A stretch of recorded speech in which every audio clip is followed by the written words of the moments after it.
दोस्तों नमस्ते, मैं आपका दोस्त, आपका मित्र, आपका मार्गदर्शक प्राध्यापक दिगंबर बुपचे, संचालक डायमंड कॉम्पिटिटिव एकेडमी गोंदिया। दोस्तों आज हम देखेंगे सबसे पहले सभी देशवासियों को तथा देश के सभी आदिवासी भाई बहनों को आज के इस बलिदान दिन मीन्स भगवान बिरसा मुंडा के पुण्यतिथि दिन के अवसर पर सभी को हार्दिक शुभकामनाएं और शहीद भगवान बिरसा मुंडा को शत शत नमन। दोस्तों आज मैं इस वीडियो में भगवान शहीद बिरसा मुंडा के बारे में, उनके जीवन के बारे में कुछ महत्वपूर्ण जानकारियाँ आप तक पहुंचाने की कोशिश कर रहा हूँ। वीडियो अंत तक देखिए दोस्तों आज दिनांक 9 जून 2021 भगवान बिरसा मुंडा का 121वां पुण्यतिथि दिन। यह दिन पूरे भारत भर, ना कि महाराष्ट्र में, पूरे भारत भर एक बलिदान दिन के रूप में मनाया जाता है। दोस्तों मैं आपको बताना चाहूँगा कि शहीद भगवान बिरसा मुंडा का जन्म अभी के तत्कालीन झारखंड राज्य में हुआ।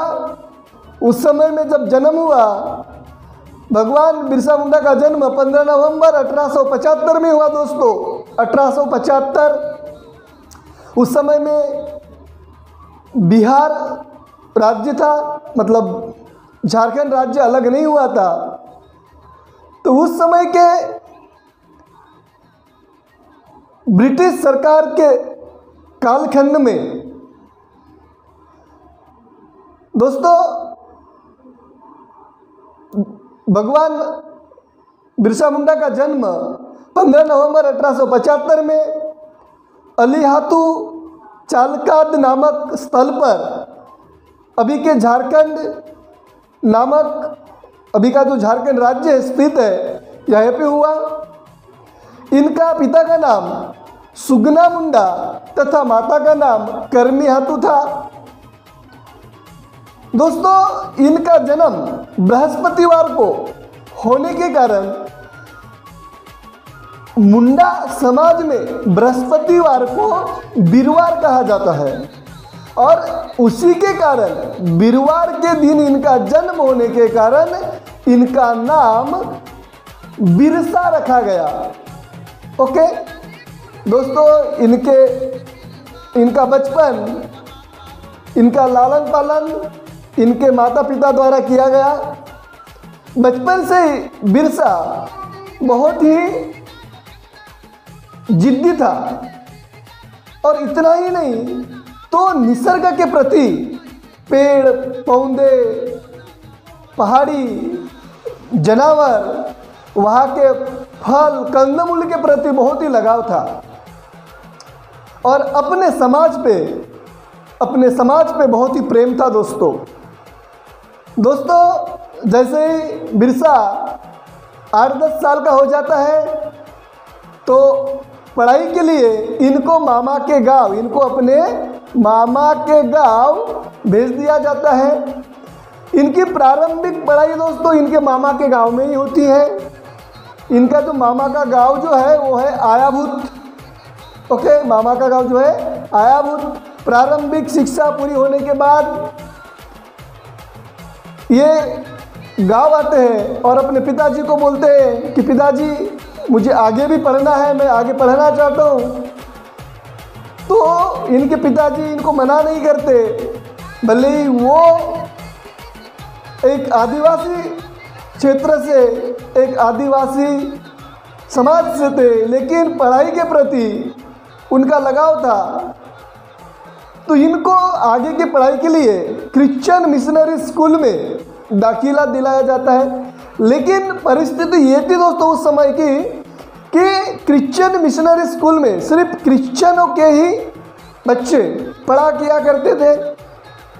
अब बिरसा मुंडा ये आदिवासी समाज के होने के कारण इनका दाखिला वहाँ पे नहीं इनको दाखिला नहीं दिया गया, लेकिन बिरसा में पढ़ने की बहुत चाह होने के कारण बिरसा को न चाहते हुए भी धर्म परिवर्तन करना पड़ा और उनका नाम बिरसा डेविड रखा गया। दोस्तों, बिरसा डेविड उनका नाम रखने के बाद उनकी आगे की जो पढ़ाई है वो चालू हो जाती है। अंग्रेजी शिक्षा लेते समय इनको बहुत सारी अनुभूतियाँ आती है, इनको बहुत सारा अंग्रेजी शासन के प्रति, अंग्रेजों की जो नीति थी इनके प्रति सारी इनकी अंग्रेजों की जो गतिविधियाँ थी इसका ज्ञान होता है और अंग्रेजों की नीति समझ में आती है। दोस्तों, अंग्रेज सरकार जबरन धर्मांतर करके आदिवासियों के हाथ में बाइबल सौंप रहे थे, आदिवासियों को धर्म परिवर्तन कर रहे थे। तो इतना ही नहीं, आदिवासियों के जो मूल अधिकार है, आदिवासियों का जीवन ये जंगल पे आधारित होता है। जंगल से फल, कंदमूल तथा वृक्ष से मिलने वाले मोह, इतना ही नहीं तो जो ढीक होता है, लाख होता है, इनके ऊपर उनका गुजारा होता है। दोस्तों, तो यही सब आदिवासियों का काम था। लेकिन एक एक्ट ब्रिटिश सरकार पारित करती है, इंडियन फॉरेस्ट एक्ट 1882, और इस एक्ट के तहत आदिवासियों के सारे अधिकार छीन लिए जाते हैं। इनको जंगल से लकड़ियाँ लाने के लिए या इनको जंगल में रहने के लिए या जंगल में भ्रमण करने के लिए, जंगल में जानवर चराने के लिए नाना तरीके से इनको प्रतिबद्ध किया जाता है।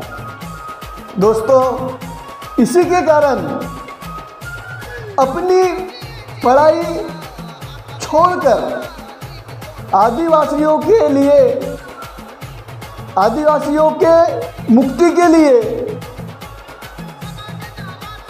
बिरसा अपने गांव आते हैं और अपने गांव आने के बाद वहाँ के आदिवासियों को, अपने मुंडा जाति के लोगों को एकत्रित करने का काम, उनको अपने अस्तित्व की लड़ाई लड़ने के लिए प्रेरित करते हैं। दोस्तों, और उस समय आदिवासियों के बीच में बहुत सी धर्म के प्रति एक अंधश्रद्धा थी, धर्म के प्रति उनको एक अपनापन था। लेकिन ये मतलब आदिवासियों में बहुत ज़्यादा अंधश्रद्धा होने के कारण बिरसा मुंडा ने सोचा कि यदि मैं इनको कोई बात समझाऊं तो ये मानेंगे नहीं। बिरसा मुंडा शिक्षित थे और वो अपने समाज की रक्षा, अपने आदिवासी भाइयों की रक्षा, अपने जल, जंगल और ज़मीन की रक्षा करना चाहते थे। लेकिन आदिवासी अशिक्षित होने के कारण, आदिवासी लोग मतलब अंधश्रद्धा होने के कारण बिरसा ने एक बहुत ही महत्वपूर्ण ठोस निर्णय लिया।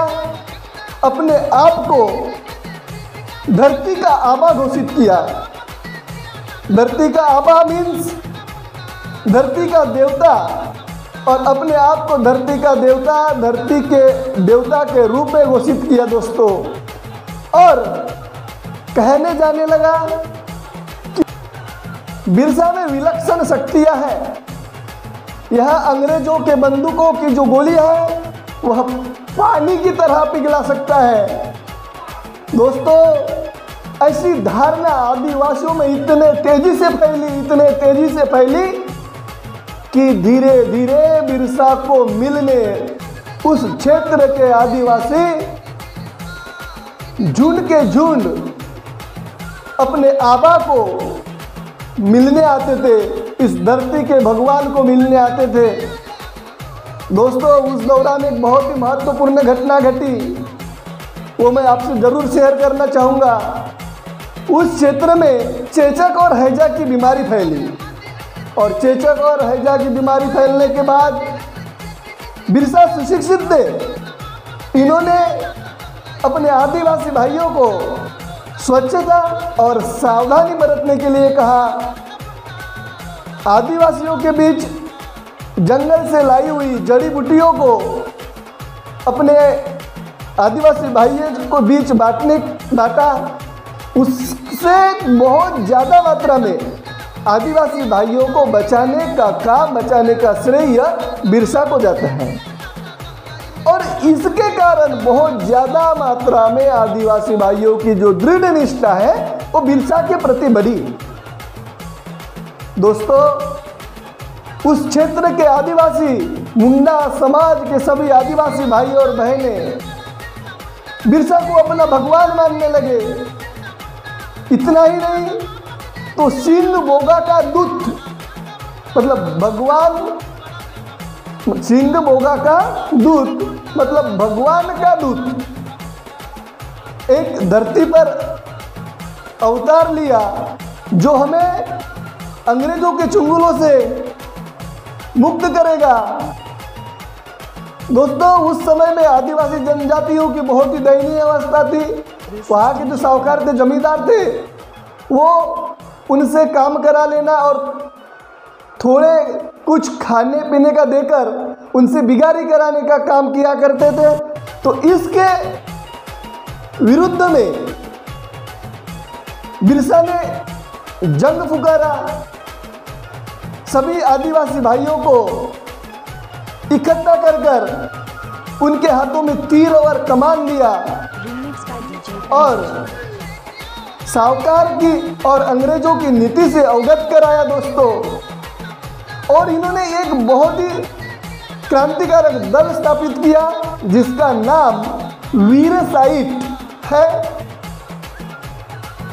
वीरसाइट नाम रखा गया। दोस्तों, इतना ही नहीं तो 1895 में 1895 में जमींदारी प्रथा और राजस्व प्रथा के विरुद्ध, मतलब आदिवासी भाइयों को अंग्रेजों को जो लगान देना पड़ता था, इसके विरुद्ध में इन्होंने बंद फुकारा।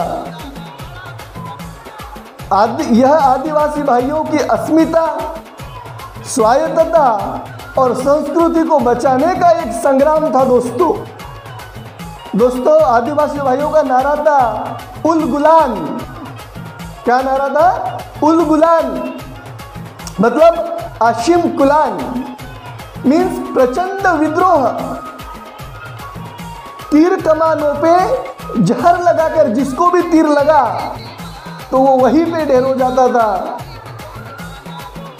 इस उल गुलान के नारे से वहाँ के जमींदार भयभीत हुए।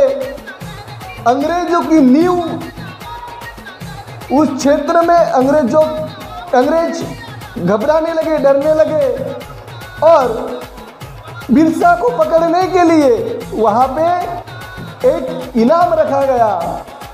लेकिन पैसे के लिए मेरे आदिवासी भाइयों ने कभी फितूरी नहीं की। पैसों के लिए मेरे आदिवासी भाइयों ने कभी बिरसा के प्रति अनास्था नहीं दिखाई। बिरसा से एकनिष्ठ रहे और अपने हक की लड़ाई लड़े। जल, जमीन और जंगल हमारा है, हम आदिवासियों का है। यहाँ पे, इस जंगल पे, इस जल पे, इस जमीन पे हमारा पूरा अधिकार है। दोस्तों, इनका अबुआ दिशुम अबुआ राज, अबुआ दिशुम अबुआ राज मतलब अपना देश अपना राज। ये बाहर के अंग्रेज आकर हमें, हमारे ही देश में आकर हमसे ही लगान लेंगे, इस बात से लेकर बहुत ही विद्रोह हुआ। दोस्तों, दिसंबर 1899 में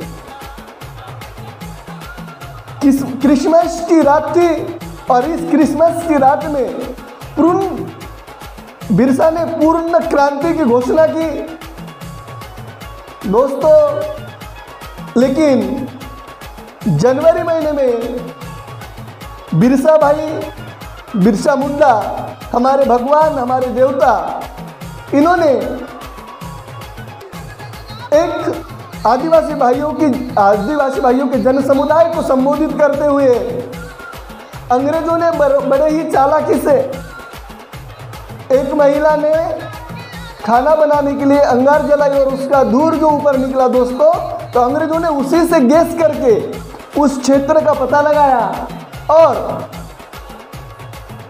जो सभा चल रही थी, जिस सभा को संबोधित कर रहे थे बिरसा मुंडा, उसको चारों तरफ से घेर लिया। देखते देखते सभा का प्रारूप एक जंग के भांति छिड़ गया। अंग्रेजों में और आदिवासियों में बहुत घनघोर लड़ाई हुई और इस घनघोर लड़ाई में दोस्तों तीर और कमान कब तक पुरते, बंदूक और तोपों के सामने कब तक टिकते दोस्तों। आखिरकार न जाने कितने आदिवासी भाइयों और बहनों का कत्ल हुआ, साथ ही में अंग्रेज सैनिक भी मारे गए और आखिरकार यहाँ पे हमारे आदिवासियों के भगवान बिरसा मुंडा को कैद कर लिया जाता है दोस्तों। और 3 फरवरी 1900 में चक्रधरपुर में कैद करके उन पर काफ़ी जुल्म किया जाता है। उनके पाँवों में लोहे की बेड़ियाँ पहनाई जाती है, बहुत जुल्म ज़बरदस्ती होता है दोस्तों। और आखिरकार 9 जून 1900 में दोस्तों हमारे भगवान, आदिवासियों के देवता, इनको वीर गति प्राप्त होती है। हमारे देश के लिए, अपने जल जमीन के लिए, अपने इस मातृभूमि के लिए 25 साल की उम्र में अपने देश के लिए अपने प्राणों की आहुति देने वाले हमारे भगवान बिरसा मुंडा शहीद हो गए दोस्तों। और हम उनके इस वीर कार्य के लिए, उनके बलिदान के लिए हम ये दिन बलिदान दिन करके मनाते हैं दोस्तों, ध्यान में रखिएगा। नमन करता हूँ ऐसे वीरों को जिन्होंने अपने देश के प्रति, अपने समाज के प्रति, अपने मातृभूमि के लिए अपने जान न्यौछावर कर दिए दोस्तों। ध्यान में रखिएगा। आज इस वीडियो के माध्यम से मैं एक संदेश देना चाहूँगा मेरे युवा पीढ़ियों के लिए। क्यों मरते हो यारो बेवफा सनम के लिए, क्यों मरते हो यारो बेवफा सनम के लिए, दुपट्टा भी ना देगी कफन के लिए, मरना है तो मरो वतन के लिए, अरे तिरंगा मिलेगा कफन के लिए। दोस्तों मरना है तो शान से मरो। दोस्तों नमस्कार। इस वीडियो में जो मैंने आपके तक जो जानकारी पहुंचाई वाकई में अच्छी लगी हो तो अपने दोस्तों में ज़रूर शेयर करिएगा। नेक्स्ट मिलेंगे दूसरे वीडियो में। मैं आपका दोस्त, आपका मार्गदर्शक प्राध्यापक दिगंबर बोपचे ऐसे ही हर दिन विशेष पर नए वीडियो और उस दिन के विशेषताओं के बारे में आप तक जानकारी पहुंचाने की कोशिश करूंगा। धन्यवाद।